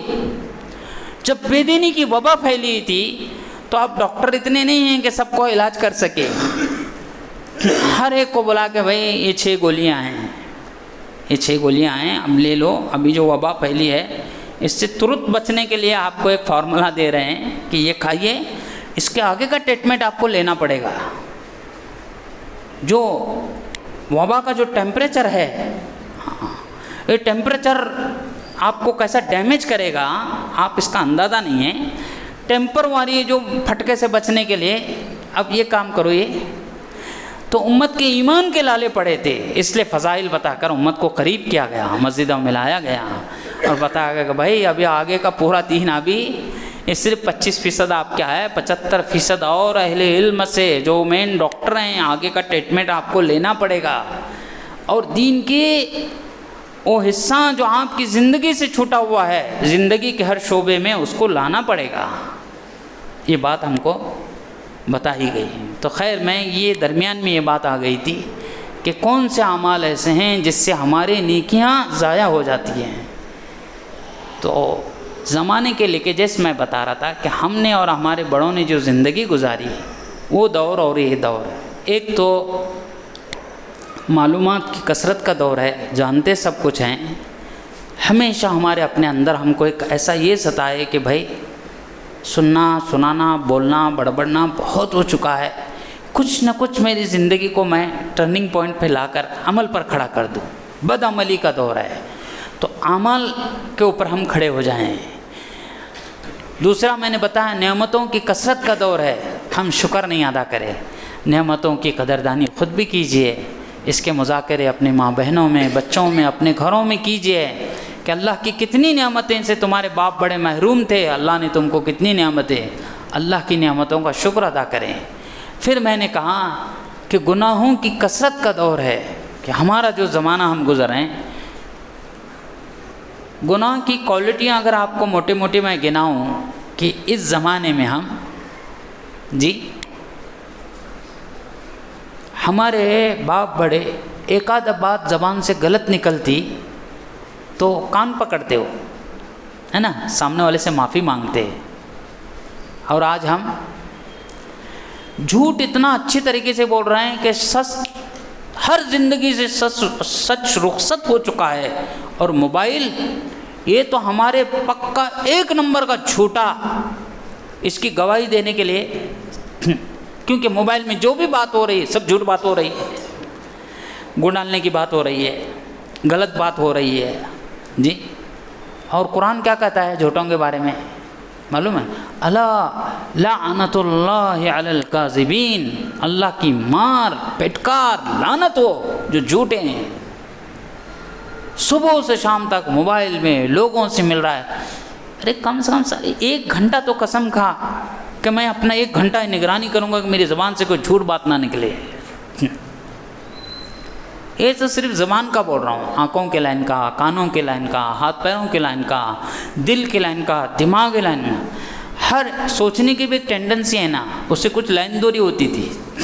ہم سوچنے میں ہمارے باپ دادا ان کے پاس مریادیں تھی کہ بھائی یہ امام صاحب ہیں، یہ عالم صاحب ہیں، یہ حافظ صاحب ہیں، ارے یہ ہمارے بڑے ابا ہیں، یہ ہمارے دادا ہیں، ان کو کچھ مریادیں، یہ ہماری سانس ہیں، یہ ہماری بڑی ننند ہیں. کچھ مریادیں ہوتی تھی، ان سے بات کرتے، ان کو ٹیچنگ، ان کو فشنگ، ان کے ساتھ ڈیل کرنے کے لیے کچھ مریادیں ہوتی تھی. آج مجھے بتاؤ کون سی مریادیں ہم لوگوں نے کراس نہیں کی ہے؟ ہم خود، میں اپنے استادوں کی، اپنے بڑوں کی، اپنے خاندان کے بڑوں کی میں خود برائیاں کر رہا ہوں. اور کس کے سامنے کر رہا ہوں؟ میرے اپنے چھوٹوں کے سامنے. ان کو سکھا رہا ہوں کہ دیکھو میں کس رخ پر مر رہا ہوں، تم بھی اسی رخ پر مرنا. اور پھر شکایتیں کرو جا کر، تعویذوں سے تمہارے مسئلے حل ہوں گے. جاؤ ہمارے گھر میں آگ لگی ہے، کوئی چھوٹے بڑا، کوئی بیوی کا نہ شوہر کو سکھ ہے، نہ میرج لائف کا کچھ سکھ ہے، نہ باپ بچوں کا کچھ سکھ ہے. تم تعویذیں ٹنگاؤ پورے دیواروں پر، تمہارا سب صحیح ہوگا. کیا ہوگا اس سے؟ اب دیکھو تعویذات کے معاملے میں معلوم نہیں عقیدہ کیا ہے ہم لوگوں کا. تعویذیں لیتے ہیں جاتے ہیں. آئی بات ضمناً تو میں 2 ہی باتوں میں آپ کو یہ بات سمجھاؤں.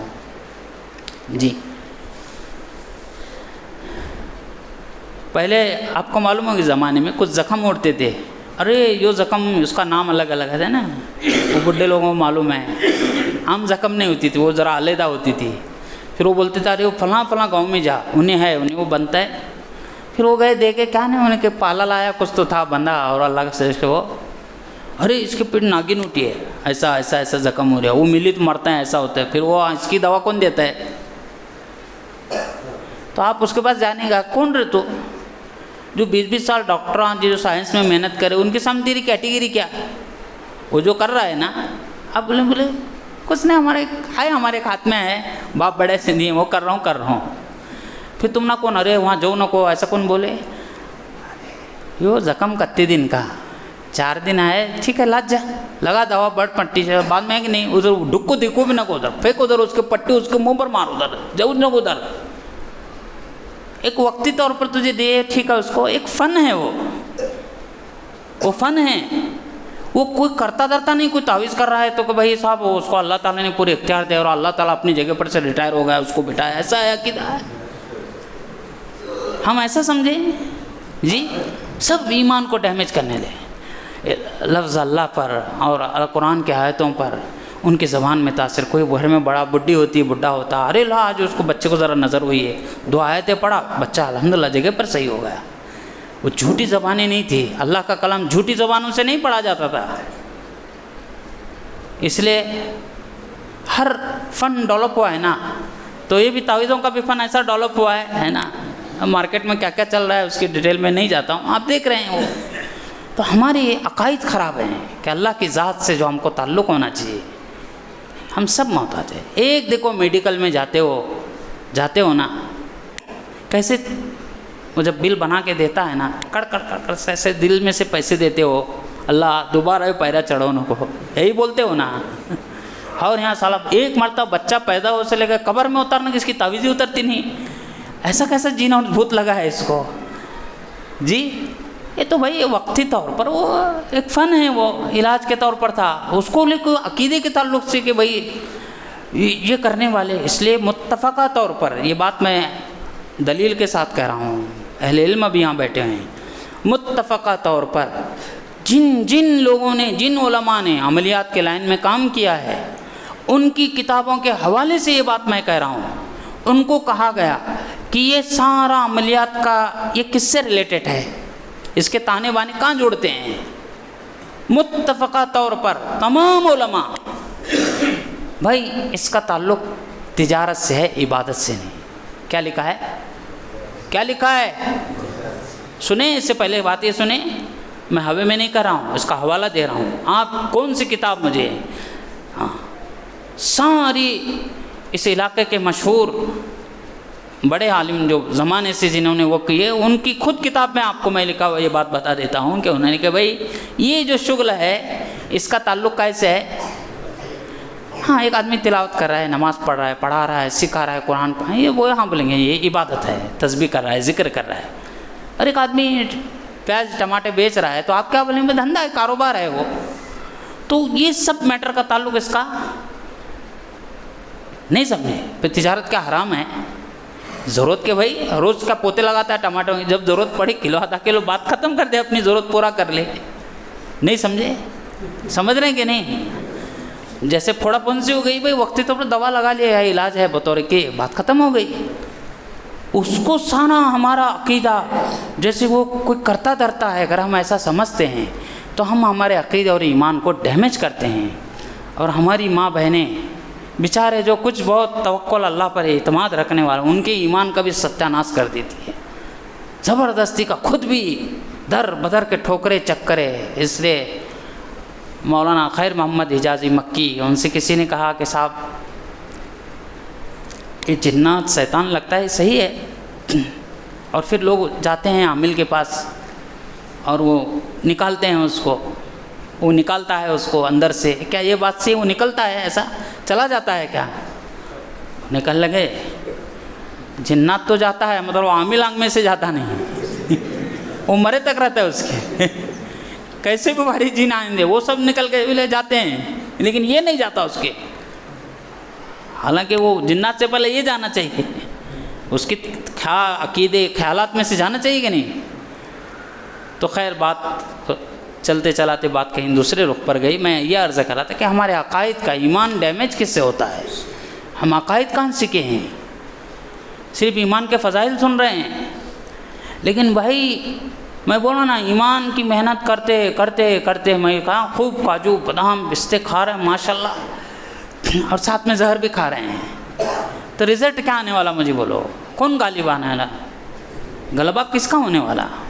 بھائی زہر بولے تو اتنا کہ بھائی خلاص عثمان تو اس کے آگے کوئی مسئلہ ہی نہیں ہے، زہر اگر آپ کھاتے ہیں تو بولے بھائی کچھ بھی کر، ہم تیرے پر ترس کھاتے ہیں اور آپ سے ایک ریکویسٹ کرتے ہیں بالکل کاجو بادام نہ کھائیے، آپ کو اگر کھجلی زہر کھانی کی ہے تو ہم آپ سے دستہ بستہ عرض یہ کرتے ہیں کہ آپ بالکل جتنی اسٹرانگ باڈی کو کرنے والی چیز یہ نا دال روٹی کھائیے اور اس زہر سے بچیے، یہ آپ کے حق میں نفع ہے۔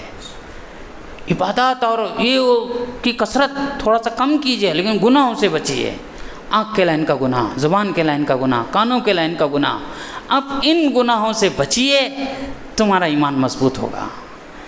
اور دین اسلام کی جو حقیقی نفع ہیں، کل مولود یولد علی الفطرہ، اللہ نے دین اسلام تیرا نیچرل، تیری فطرت، تیری آتما اس کی بھوکی ہے، جب اللہ اس کے رسول کی بات ملتی ہے تو تیری آتما کو قرار آ جاتا ہے، یہ متاع گم شدہ ہے تمہاری، یہ پیور خالص دین اسلام ہے، یہ جب تمہاری زندگی میں آگا اندر باہر سے تم مطمئن ہوں گے۔ تو میرے بھائیوں میں یہ کہہ رہا تھا کہ گناہوں کی کثرت کا دور ہے، گناہ کے اسباب کہ گناہ کرنے کے لیے جو وسائل ہمارے باپ دادا نے سنے بھی نہیں، ایسے وسائل اب آ گئے ہیں کہ جس سے ہماری کان خراب ہو، ہماری آنکھ خراب ہو، ہماری زبان خراب ہو، ہمارا دل خراب ہو، تو ہمیں کب تو احساس ہو کہ یار اس سلسلے میں جاؤں، اس کے کون معالجے ہیں، کہاں اس کی غذا ملتی ہے، یہ بیماریاں دور ہوتی ہے اور اندر سے میری روح اسٹرانگ ہوتی ہے، کہاں جاؤں جس سے میرا یہ فائدہ ہو۔ یہ فرض ہے، یہ علماء پر احسان نہیں، یہ ہماری اپنی ضرورت ہے۔ تو میں کیا کر رہا تھا، دین کی تفہیم، اب علماء سے آپ دین سنتے ہیں تو آپ بات سمجھ میں آ رہی ہے کہ صاحب دین کا 75% حصہ میرے سے چھوٹا ہوا ہے، 25% دین پر میں عمل کر کے میں اپنے آپ کو دھوکے میں رکھا ہوں، اب مجھے رجوع کرنا پڑے گا۔ اور یہ کسی کا اجارہ داری نہیں، کوئی کانٹریکٹ، کوئی اس پر کس کا قبضہ ہے، ایسا نہیں، اللہ کی کتاب قیامت تک کے لیے ہے، اس کتاب کو سمجھنا پڑے گا، سننا پڑے گا۔ میں نہیں جانتا، ٹھیک ہے، جو جاننے والے ہیں ان سے مجھے رجوع ہونا پڑے گا اور سیکھنا پڑے گا۔ ہاں، اس لیے دیکھو چوتھا لیکیج میں آپ کو یہ بتا رہا تھا، اس پر بات ختم کر رہا ہوں۔ کثرت اموات کا دور ہے یہ جو زمانہ ہے نا، کثرت اموات، پہلے لوگ اتنے مرتے نہیں تھے، لوگوں کے مرنے کا جو پرسنٹیج تھا وہ کم تھا، اور کیا ہوتا تھا، ایک میت آپ نے بچپن میں دیکھے ہوں گے محلے میں اگر ہو جاتی تو پورے محلے پر وہ موت کیا اثر ڈالتی، ہر ایک کا دل نرم، ہر ایک کے آنسوں، ہر ایک اپنی قبر آخرت کے بارے میں متوجہ ہوتا تھا۔ آج بیٹا اپنے ہاتھوں سے باپ کو دفن کر کے اسی قبرستان کے گیٹ میں ہنس رہا ہے، ادھر ادھر کے باتیں کر رہا ہے، اور 2 گھنٹے کے بعد جہاں جس گھر میں میت تھی وہاں دیکھنے کون بھی نہیں ہے، وہاں شک میں پڑتا کہ اسی گھر میں میت ہوئی تھی یا کہیں اور۔ اس زمانے کی موتیں درس عبرت دیا کرتی تھی، اور آج کی زمانے کی موتیں ہمارے اندر عبرت تو ہے نہیں بلکہ خوشیاں پیدا کرتی ہے، چلو اچھا ہو بلا گئی ہمارا، ہے نا، اس کو معلوم نہیں کہ تیرے پر بھی تلوار لٹکی ہے، تجھے بھی دفن کر کے اس سے زیادہ ہنسنے والے ہیں جتنا تو دوسروں پہ ہنسا ہے۔ تو آپ دیکھیں کہ کس زمانے سے ہم جی رہے ہیں، یہ ایسے دور سے ہم جی رہے ہیں، صرف پیٹ کی آگ بجھانے کے لیے آپ باپ بنے ہیں جی، یا کچن میں بیٹھ کے ہر نمونے کی ڈش بنا کر تم ماں ہونے کا حق ادا کر رہی ہو، کیا کر رہی ہو، تمہارے پر کیا ذمہ داری ہے، آپ کو اپنے گھر کا ماحول کیسا بنانا ہے۔ ماں بہنوں، اللہ تعالیٰ نے آپ کو کیسے گر دیا ہے، اللہ نے آپ کو کیسا جگر دیا ہے، جب کوئی چیز آپ دل پر لیتے ہیں تو اللہ نے آپ کو ایک سلیقہ سکھایا ہے۔ ہاں، ایک نہ سمجھ بچہ، اللہ آپ اس بچے کو اللہ آپ کے ہاتھوں میں دیتے ہو، آپ اس کو کیسے اس کے تعمیر کرنے والے ہو، اس کو کیسا گھڑاتے ہو، اپنی بات کیسے منواتے ہو، ان کی تربیت کی کتنی بڑی ہم پر ذمہ داری ہے۔ صرف آپ سروس جی بچوں کے لیے، شوہر کے لیے کھانا پکا کر اگر تمہارے دماغ میں یہ ہے کہ میں بہت بڑا احسان کر رہی ہوں اور میں چھٹ جاؤں گی، نہیں، قرآن کی ایک آیت پڑھتا ہوں، بار بار تنہائی میں بیٹھ کے روتا ہوں، احسب الناس،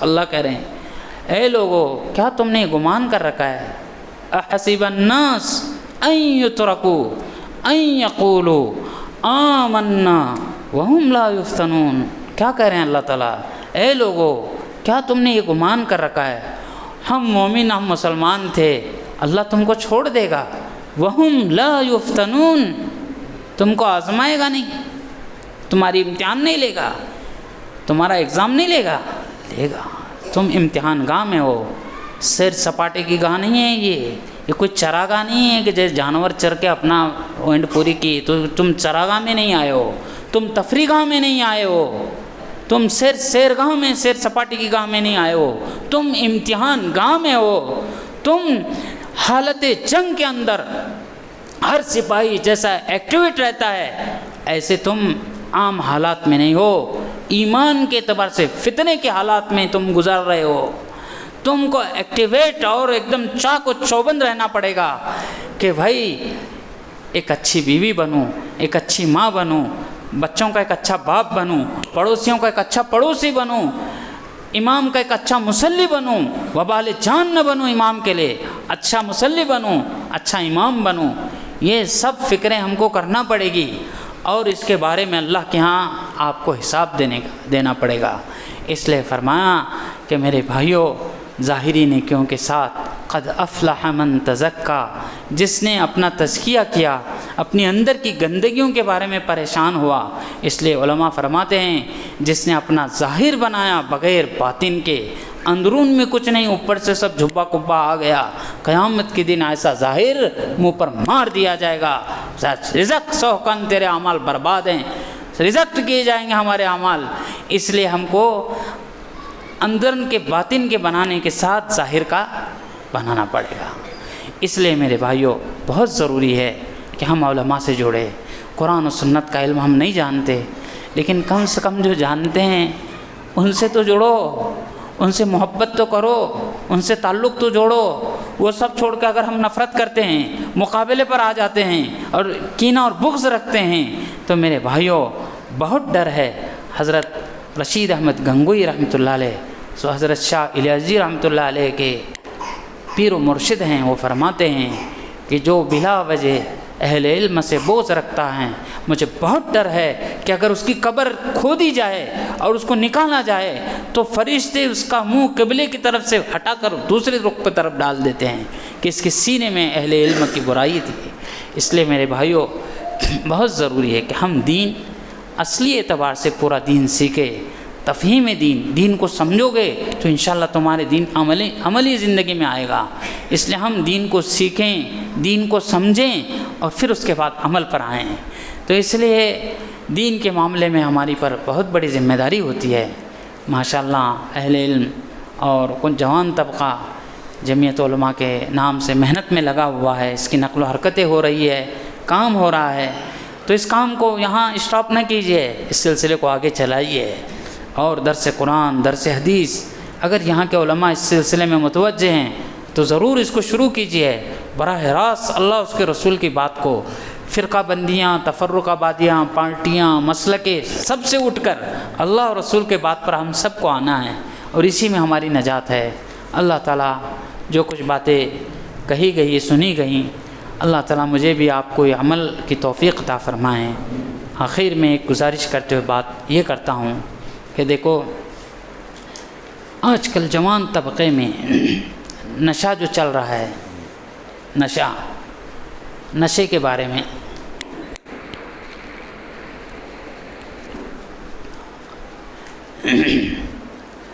کس کس طریقے سے نشہ کیا جا رہا ہے۔ بہت سارے ہماری بڑی عمر کی گھروں میں ماں بہنیں، ہمارے بڑے لوگ جانتے نہیں۔ خلاصہ یہی ہے کہ اس راستے سے مخامرۃ العقل، عقل پر پردہ آ جائے۔ نشہ ہونے کے بعد عقل کیا ہوتی، اس پر پردہ آ جاتا ہے، کام کرنا بند کر دیتی۔ لیکن آپ کو معلوم ہونا چاہیے کہ اللہ اس کے رسول میں یا ایھا الذین آمنوا انما الخمر والمیسر والانصاب نجس، انتہائی گندی ہے۔ اللہ تعالیٰ قرآن میں کہہ رہے ہیں اللہ نے اس کو حرام کیا، نشے والی چیزوں کو، اور کیا کہا یہ گندا ہے، ناپاک ہے، اللہ نے اس سے منع کیا ہے۔ اور آپ بولیں گے کیا اپنا ٹینشن بھرا دور ہے، ڈرا ڈرنک چڑھا الگ الگ لیا تو اپنا تنتری میں رہتا ہے، 2-4 گھنٹے بعد اور سیدھا ہوتے ہیں، انہوں نے کام لگتا ہے، اس سے وہ ریلیکس ہوتا ہے، اس میں برائی کیا ہے؟ اب ہمارا دماغ ایسا ہو رہا ہے۔ آپ کو بتاؤں، بات لمبی ہو جائیں گی، شارٹ میں آپ کو بتاتا ہوں۔ ہر قیام امن کہ بھائی امن شانتی بھنگ نہ ہو، گھر کی نہ ہو، محلے کی نہ ہو، ملک کی نہ ہو، بستی کی نہ ہو، قیام امن چاہتے ہیں نا، اس لیے دیکھو انٹرنیشنل اس کی یہ بنی ہوئی ہیں، کونسلیں بنی ہوئی ہے، کمیٹیاں بنی ہوئی ہے کہ بھائی قیام امن، کہ بھائی امن گھر میں، ہمارے محلے کی، گاؤں کی، بستی کی، صوبوں کی، ملکوں کی شانتی بھنگ نہ ہو۔ تو آپ کو معلوم ہے قیام امن کے لیے شہروں کا، بستیوں کا، دیہاتوں کا، ملکوں کا امن قائم رہنے کے لیے اسلام نے اس کے کیا اصول دیے ہیں؟ آپ کو معلوم ہے کیا اصول ہیں اس کے؟ وہی امن کیسے قائم ہوگا؟ ہم سب تو چاہتے ہیں ہمارے گھر میں امن ہو، محلے میں ہو، بستیوں میں، کیا ہوگا اس کے اصول کیا ہیں؟ قرآن پڑھیے، اللہ کا کلام پڑھیے، آپ کو سمجھ میں آئے گا کہ اللہ نے کتنے پیارے اصول بتائیں۔ پوری دنیا کی جتنی قومیں ہیں نا، ان کے پاس کوئی لاہ عمل نہیں ہے، باتیں ہیں، اوپر اوپری ٹھوکر باتیں کریں گے، لیکن وہ بولیں گے اصول بتاؤ۔ ابھی ایک آواز چلے ایکسا سول کوڈ، ہاں اس کا لاہ عمل کیا ہے؟ کچھ نہیں ہے۔ ایسا فارمولا کہ جس میں ملک کی ساری کمیونٹیاں اس پر متفق ہو۔ اب میں آپ کو امن کا فارمولا سناتا ہوں، قرآن نے جو دیا ہے کہ ہمارے یہاں قیام امن کے لیے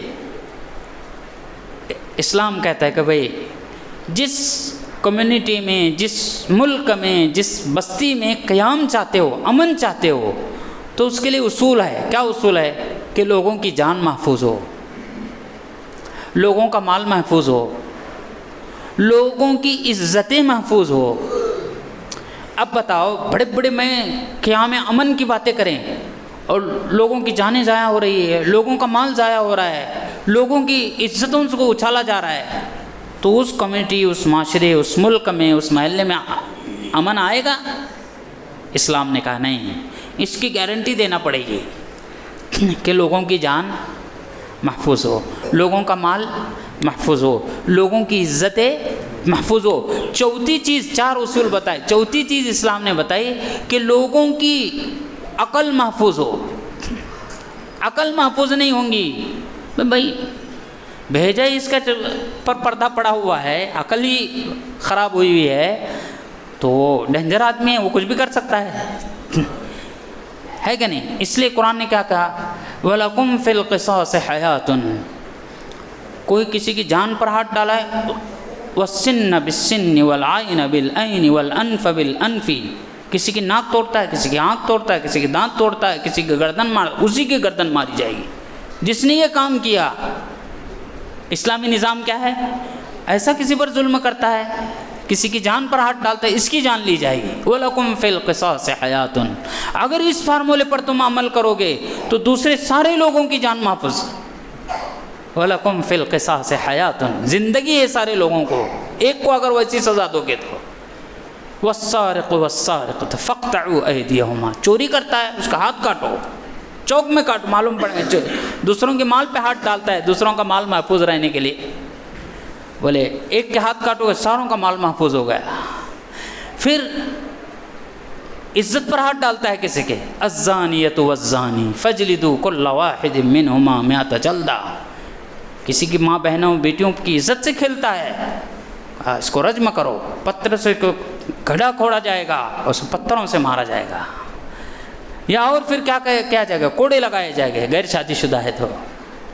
ہاں یہ قرآن کیا عزتوں پر سے کہلے نہیں، اس کو روک لگا ہے۔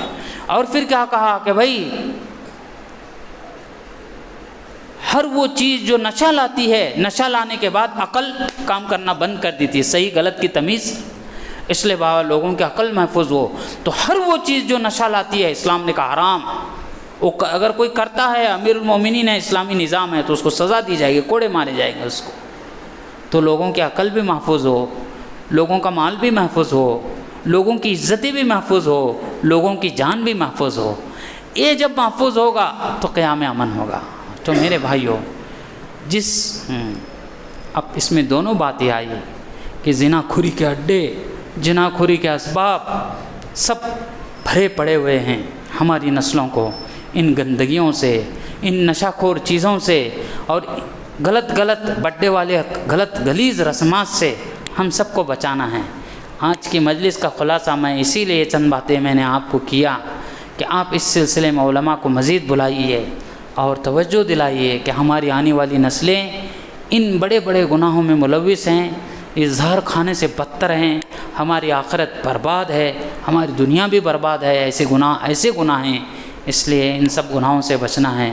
اللہ تعالیٰ میری بھی اور آپ سبوں کی، ہماری نسلوں کی ان تمام گناہوں کے کاموں سے حفاظت فرمائے، اور قرآن و سنت کی اصل دین اور اصل علم کی جو روشنی ہے ہم سب کو اس سے وابستہ فرمائے۔ کہی سنی باتوں پر عمل کی توفیق عطا فرمائے۔ رحمت دو جہاں احمد مصطفیٰ